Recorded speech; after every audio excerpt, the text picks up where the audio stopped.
Good morning प्यारे बच्चों, math अड्डा 16 पे आप सभी बच्चों का स्वागत है। बच्चों, आज हम कक्षा 10 की प्रश्नावली 3.5 पढ़ेंगे, जिसमें हम पढ़ेंगे वज्र गुणन विधि। वज्र गुणन विधि के बारे में जानेंगे। तो चलो बच्चों, हम पहले इस विधि को जानते हैं कि ये विधि होती क्या है। उसके बाद में हम क्या करेंगे, प्रश्न स्टार्ट करेंगे। तो हमने रैखिक समीकरणों के बारे में पढ़ा है। तो हमें पता है कि वज्र गुणन विधि करने के लिए भी हमें दो रैखिक समीकरणों की आवश्यकता पड़ेगी।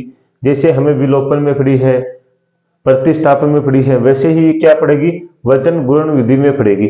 तो वज्र गुणन विधि है, उसमें क्या होता है, जैसे दो रैखिक समीकरण लिया हमने, तो दो रैखिक समीकरण हमने जैसे लिया है, a1 अक्ष से b1 y प्लस c1 बराबर 0,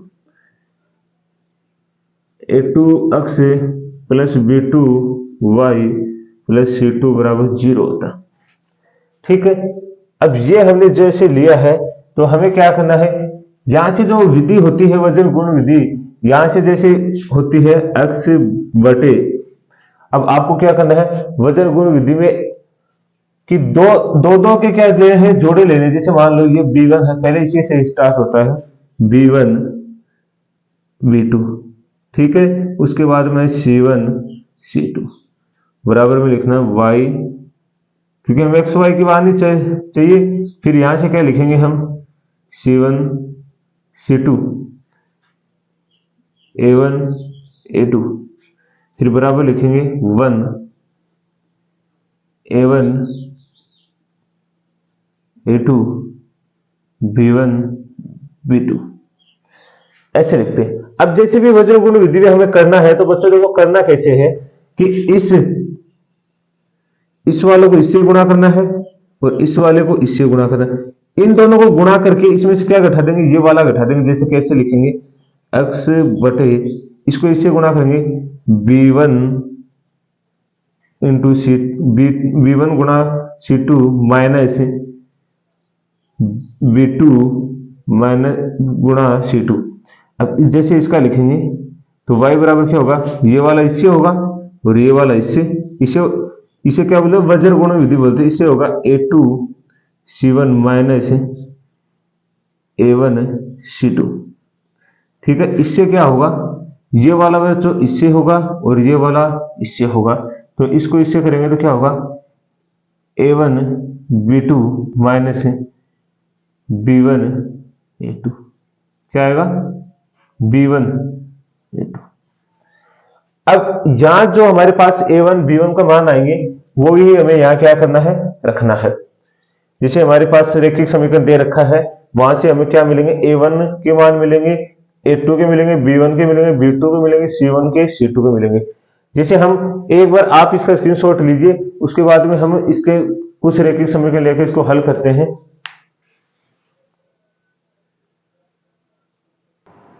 तो चलो मुझे देखो, हमने दो रैखिक समीकरण लिया है, जहां से पहले हम क्या निकालेंगे, a1 और a2 का मान निकालेंगे।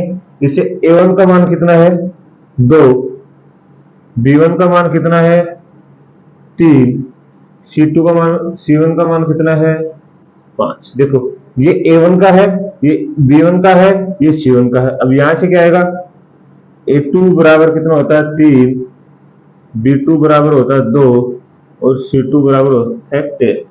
फिर हमें क्या लिखना है, वज्र गुणन विधि। तो वज्र गुणन विधि क्या होती है बच्चों, अभी आपको मैंने बताया है, x बटे क्या होता है, b1 b2 c1 c2। उसके बाद में क्या होता है, y बराबर c1 c2 a1 a2। उसके बाद में होता है 1 बटे a1 a2 b1 b2। अब जो भी हमारे पास ये लिखा हुआ है, इसमें हमें क्या रखना है, मान रखना है। तो यहां से देखो मान रखेंगे तो कैसे होगा, ये याद रखो a1 और b1 b2 का मान क्या है, यहां तो कितना है, x बराबर 3 बटे 2, मतलब सॉरी 3 और 2 है, बटे में नहीं आएगा, 3 और 2। c1 ये वाला, तो ये आएगा 5 और यहाँ आएगा 10। उसके बाद में y वाला, तो y वाला में क्या है, C1 वाला ये होगा 5 10, फिर A1 वाला 2 3। उसके बाद में क्या होगा बच्चों, उसके बाद में A1 वाला 2 3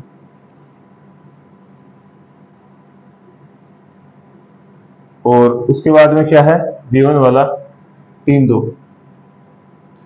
अब इसको हल कैसे करना है वो देखना। हल अगर हमें वज्र गुण विधि हल करना आ जाएगी तो उसमें कोई प्रॉब्लम नहीं है, फिर हम आसानी से हमारे जो प्रश्न दे रहे हैं उनको हल कर लेंगे। अब क्या करना है, इन दोनों को इससे गुणा करना है और इन दोनों को इससे, तो अक्स बराबर क्या होगा, इस 10 को 3 से गुणा करेंगे तो कितना होगा 30, और इस 2 को 10 से गुणा करेंगे तो कितना, 5 से गुणा करेंगे तो 5 दूनी 10 बराबर। अब इस 3 को इस 5 से गुणा करेंगे तो कितना होगा 15, और इस 10 को इस 2 से गुणा करेंगे तो होंगे 20। 2 को 2 से करेंगे तो 4 और 3 को 3 से करेंगे तो कितना होगा 9। तो यहां से क्या निकल के आएगा, अक्स। अक्स मतलब यहां से देखो 30 में से 10 गए तो 20, यहां से देखो अक्स बराबर, यहां देखो 15 प्लस के माइनस के 20 है तो कितने बचेंगे माइनस के 5, इधर है प्लस के 4 है माइनस के 9 है तो कितने बचेंगे माइनस के 5। अब यहां तक कोई कंडीशन हमारी होगी है, ये y का मान है, ठीक है। अब देखो यहां से क्या करना बच्चों, हमें x के बराबर एक बार इसको रखना है, y के बराबर एक बार इसको, दोनों को रखना है किसी भी एक को, जैसे अतः x बटे 20 बराबर 1 बटे माइनस के 5। एक बार यह हो गया। अब देखो इसका फिर वज्र करना है, इसका मतलब इसको इससे गुणा करना है और इसको इससे करेंगे तो ये इधर जाएगा तो क्या होगा, x गुणा माइनस के 5 इधर होगा 1 गुणा 20, तो यहां से क्या निकल के आया माइनस के 5x बराबर 20, इसको उधर भेजेंगे तो क्या होगा माइनस x बराबर 20 बटे 5, काटेंगे तो कितना आएगा 4, और यहां से आएगा x बराबर माइनस की 4। मतलब x का मान तो हमारे पास है, एक बार तो इसको इसके बराबर रखना और इसको इसके बराबर रखना। अब इसी प्रकार में क्या है, y बटे माइनस 5 बराबर 1 बटे माइनस 5। देखो माइनस माइनस तो क्या जाएगा प्लस, ये इधर वाला इसके पास जाएगा तो क्या होगा 5y बराबर 5, ठीक है। y बराबर क्या होगा 5 बटे 5, 5 से 5 कटा तो 1 आ गया, y का मान कितना आ गया बच्चों 1। तो यहाँ से y का मान, हमें तो x और y का मान ही निकालना था, तो यहाँ से हमारे x और y के मान आ गए हैं। तो बच्चों आपको समझ में आया होगा, क्योंकि वजन को सबसे पहले बात तो हमें ये पता होना चाहिए कि शुरू कहां से होती है, x बटे b1 b2 c1 c2 y बटे c1 c2 a1 a2 बराबर था 1 बटे a1 a2 b1 b2। बात जो हमें मान दे रखा, सबसे पहले हमें मान जो दो रैखिक समीकरण दे रखे उनसे मान निकालने हैं, फिर गुणन विधि में रखने हैं और तिरछे गुणा करने, मतलब तिरछे, इसी तिरछे गुणे को तो हम क्या बोलते हैं वज्र गुण विधि बोलते हैं। तो आपको अच्छे से समझ में आएगा, आप इसका स्क्रीनशॉट लेंगे।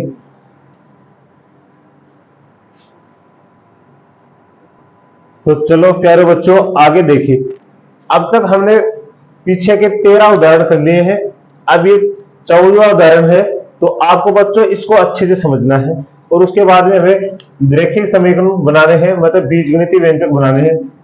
तो सबसे पहले देखो क्या लिखा, बेंगलोर के एक बस स्टैंड से यदि हम, मतलब बेंगलोर से हम कोई बस स्टैंड है वहां से हम 2 टिकट मलेश्वरम मलेश्वरम की के तथा 3 टिकट यशपुरम मतलब यशपुरम के खरीदे, तो कुल लागत कितनी है 46 रुपए। मानो आप एक्स टिकट तो खरीदे जयपुर के लिए, ठीक है, और वाई टिकट खरीदे दिल्ली के लिए, ये तो जयपुर के लिए खरीदे ये दिल्ली के लिए खरीदे, और इसकी कुल लागत आपको दे रखी है, जैसे मान लो कुल लागत दे रखी है 50 रुपए। कितनी दे रखी है 50 रुपए, मतलब जयपुर और दिल्ली की टिकट की लागत तो कुल कितनी दे रखी है 50 रुपए। कहने का मतलब है इन दोनों टिकटों की कीमत हमें कितनी दे रखी है 50 रुपए दे रखी है, मतलब कुल लागत देगा। जब भी बोलेगा कुल लागत, इसका मतलब जो भी संघ दे रखा उन दोनों का ही तो कुल लागत दे रखा हमें। जैसे मान लो आपने, जैसे मान लो चावल है और चीनी है, दोनों की लागत मान लेते हैं 70 रुपए। कितना है? 70 रुपए। चावल और चीनी की लागत है 70 रुपए। कहने का मतलब आपने चावल और चीनी खरीदा है, दुकानदार ने बोला भाई साहब कुल 70 रुपए हो गए। इसका मतलब चीनी और चावल के मिला के 70 रुपए हुए या नहीं हुए? ये तो है नहीं कि चीनी के एक 70 रुपए ले रहा है, वो दोनों को मिला के क्या ले रहा है? 70 रुपए ले रहा है। तो ऐसे ही इस क्वेश्चन को करना है। क्वेश्चन को करने से पहले हमें क्या है, इसका जो हमें दिया गया उसको पहले मान के चलेंगे। जैसे मानेंगे मलेश्वरम और दूसरा क्या है? यशवंतपुरम। तो इसकी क्या मानेंगे? माना, क्या करेंगे? माना मलेश्वरम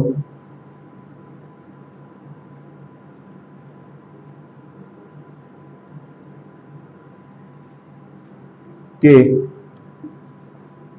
टिकट का किराया 80 रुपए तथा यशपुरम तथा सॉरी यशवंतपुरम के टिकट का किराया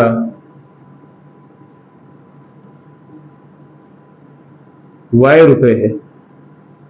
ठीक है, हमने मान लिया कि जो मलेश्वरम है उसकी टिकट का किराया हमारी तरफ से 80 रुपए लग रहा है और यशवंतपुरम की जो टिकट है उसका किराया कितना लग रहा है? ₹Y है।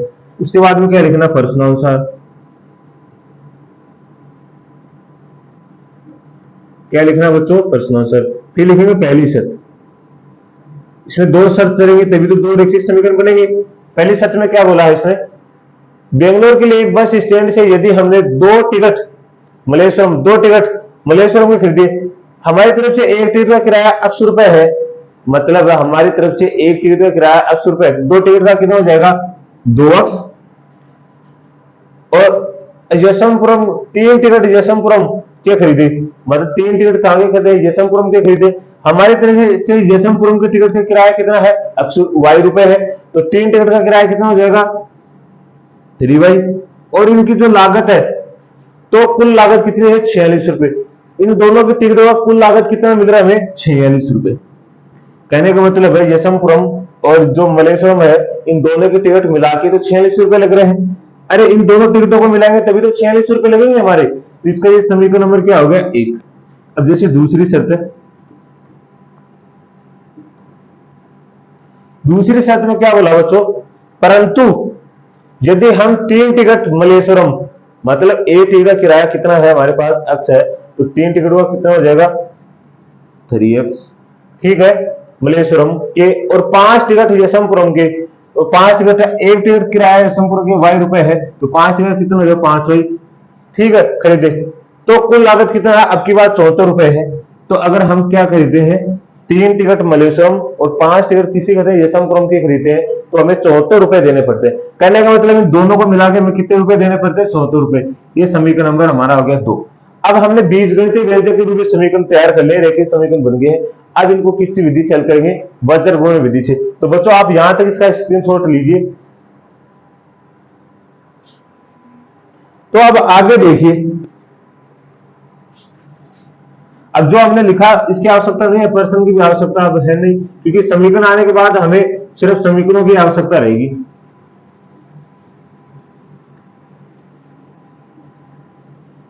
घबराने की बिल्कुल आवश्यकता नहीं है, आपको एकदम अच्छे से समझ में आ जाएगा।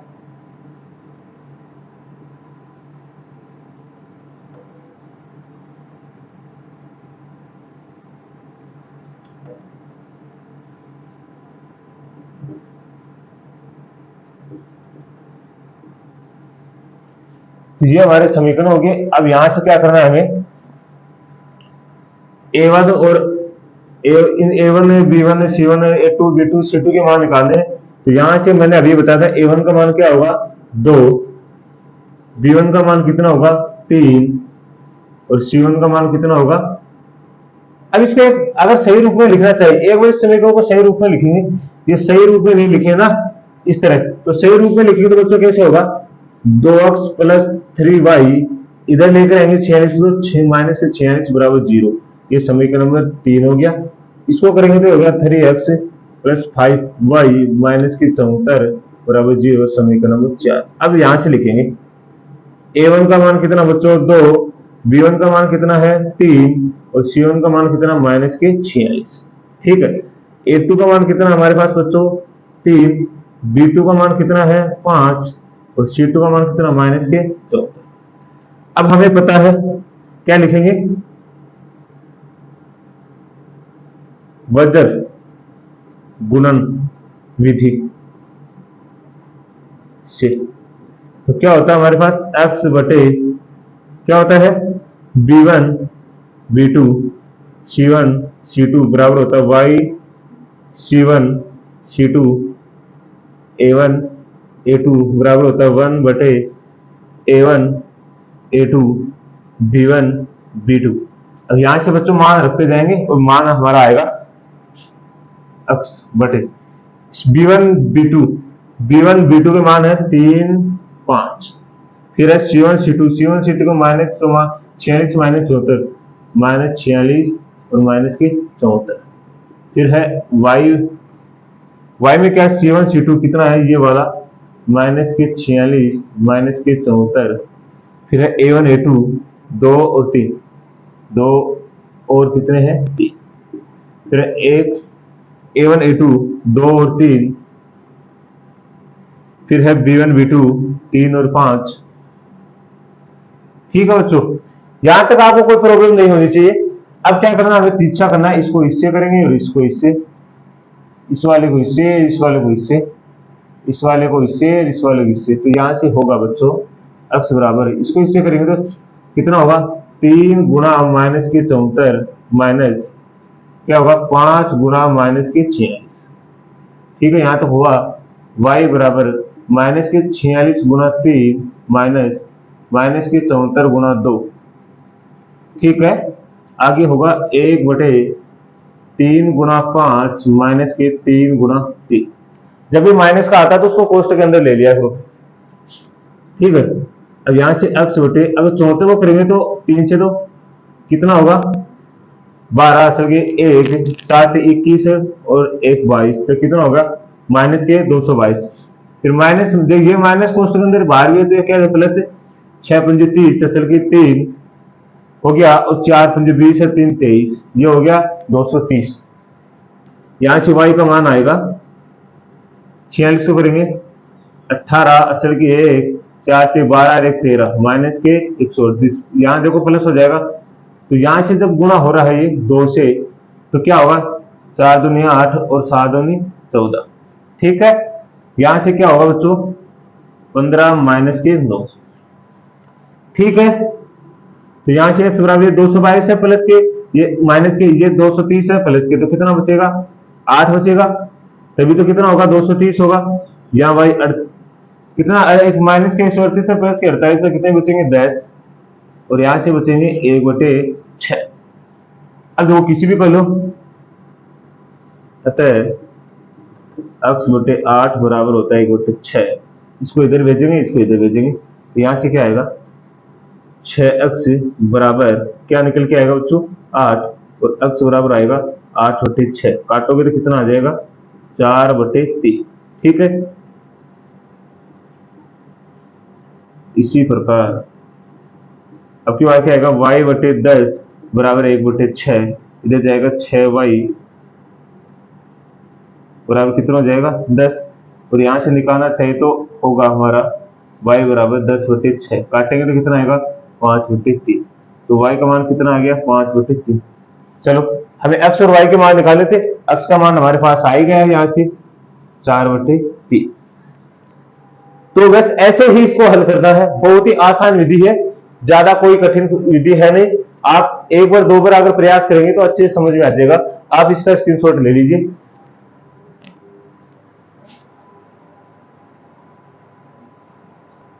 एक मिनट बच्चों इस क्वेश्चन को वापस देखना, हमने इसमें कहीं गलती की है। वो गलती कहां की है, यहां से हमने गलती की है गुणा में गलती करती है बच्चों। तो क्या गुणा में देखो इधर हमने क्या गलती की है, यहां देखो इस वाले यहां पे गुणा में क्या गलती की है, यहां देखो 5 को 2 से गुणा करेंगे ना कि 3 से, ये 2 है तो यहाँ आएगा 1/10 माइनस 9। देखो इसको 5 दूनी 10 और 3 3 9, ये गलती हो गई हमारे से। तो ये हो गया 8x/8, इधर हो गया y/10, इधर हो गया 1/1।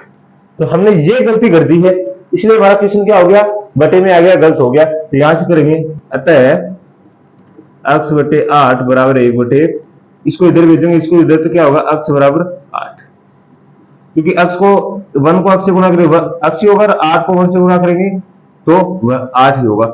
इसी प्रकार क्या होगा, y/10 बराबर 1/1, a को 1 से गुणा, अगर y को 1 से गुणा करेंगे ऐसे, तो y बराबर कितना आ जाएगा 10। तो हमें x का मान 8 है, y का मान 10 आ गया। तो बच्चों अब लीजिए आप स्क्रीनशॉट अच्छे से।